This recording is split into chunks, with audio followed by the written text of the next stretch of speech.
Alright guys, welcome back to the channel.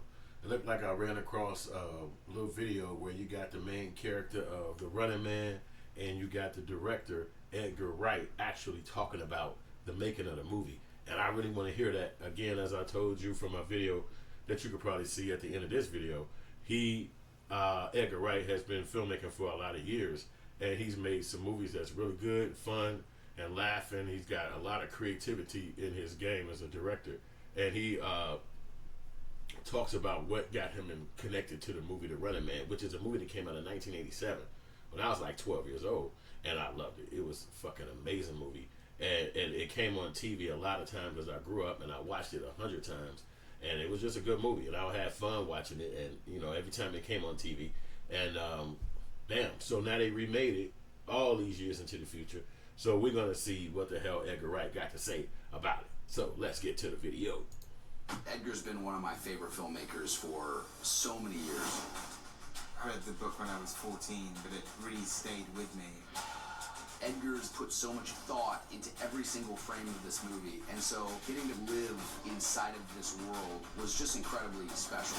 The Stephen King novel was a great resource to create this whole other universe. Nice. That's great.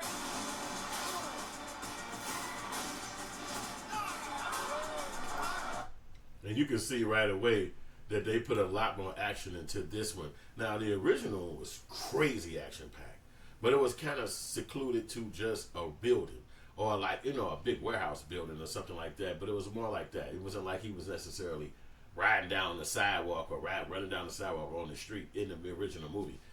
He was a prisoner, so he wasn't on the streets no more. He was locked up. But I don't know if they give it the exact same storyline for this, because some of the storyline make me believe that they have to be killed within 24 hours, whereas in the original one they were prisoners and they were going to get killed if they couldn't win, you know, like a video game, or beat the opposition that was coming against them.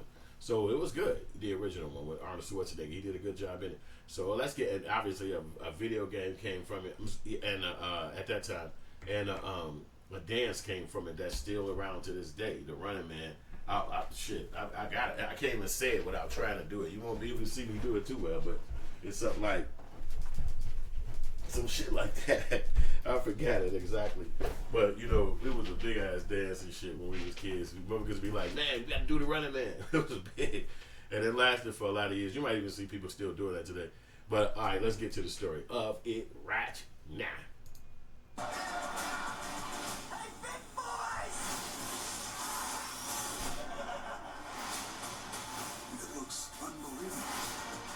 Fun, it's gonna be wild. The action is non-stop.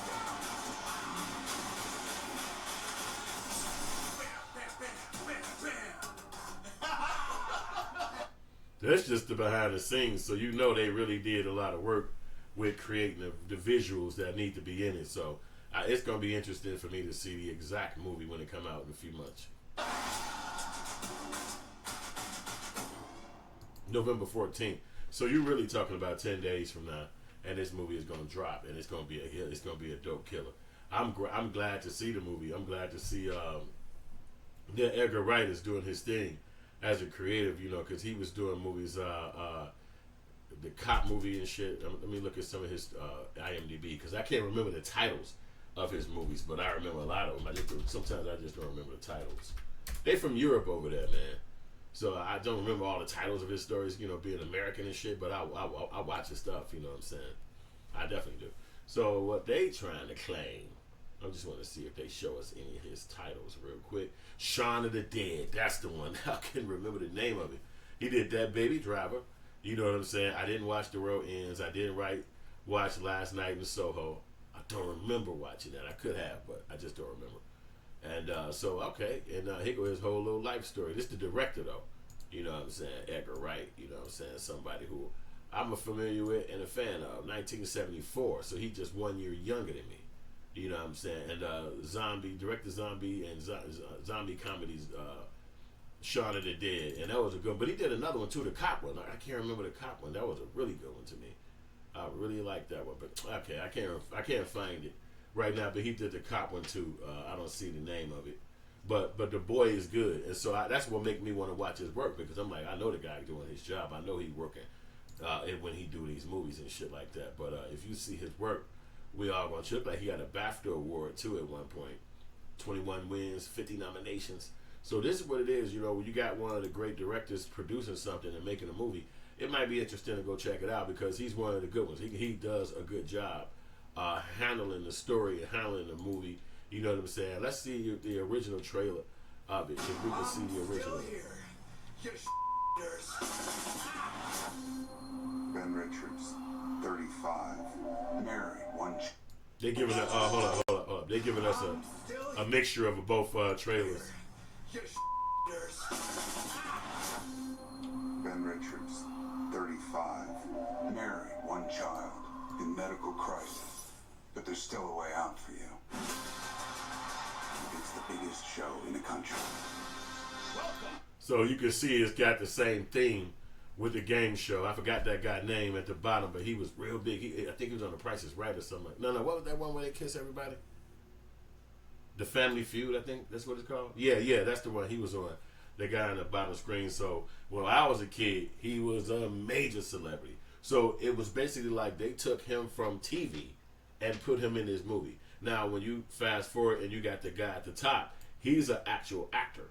So he's not a game show host like on a regular day, Monday through Friday, Tuesday, Wednesday. That guy at the bottom, you would see him when you came home from school. He was on TV even when this movie wasn't coming out. Even before this movie came out and after the movie came out, you would still see that guy at the bottom. I can't think of his name like that, you know what I'm saying? But this movie, they took him from TV because he was on TV every day doing I just said the name, not the dating game, but he was on TV doing the, you know, what Survey says. I forgot the name of this shit. But that was what he did. Then he played in this movie. So when we watched the movie, it was like, oh, crazy. So in the guy at the bottom, he used to kiss all the females on his show. Like as a talk, you know, he was a host. The one that Steve Harvey do now. He would be a host and he'd walk up and kiss the girls every single time. Every single girl that was on the show, he'd walk up. You knew it was coming. You a kid, right? So you a little kid watching this, and then you know he finna kiss the females. Didn't matter what color they was. Didn't matter. He kissed some on the lips, literally. I'm not kidding you. A lot of them he kissed on the lips. So when he played this movie, the idea was he gonna kiss any females on the lips? And he sure the fuck did. And I remember being in the theater and everybody started clapping and laughing because he actually did his character that he do on the show in this movie, which was the Running Man, the original one when we was kids. So I thought that was pretty funny. So is that guy gonna do this? Is the other guy, this guy gonna do that? Is he one of the people who kiss the people, or is he just playing in this storyline? Because they do have the game show theme to look like. People on these games never come back. I'm not trying to get myself killed. This is America, goddammit! And we don't put up with no bullshit!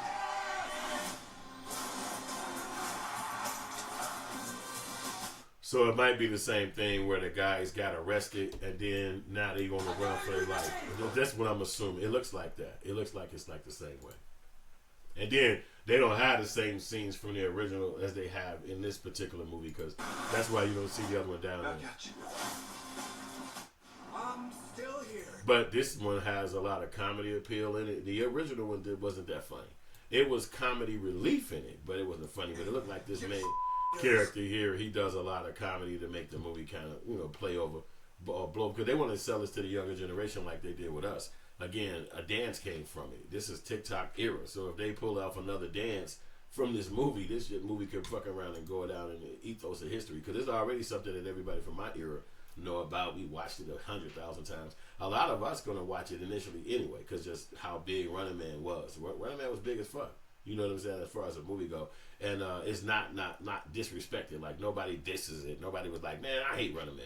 It was just a really good movie. It came on TV 100,000 times, so you watched it even if you didn't want to watch it. You could be watching a movie, a game like the Super Bowl, and then Running Man come on after it, and everybody's still going to be watching it. You know, it was just that good. So let me know in the comment section what y'all think about Running Man 2 coming out, the newer version, 2025 Running Man, if you're going to watch it, if you think it's important, if you care about it. And like and subscribe and share this message. Peace out.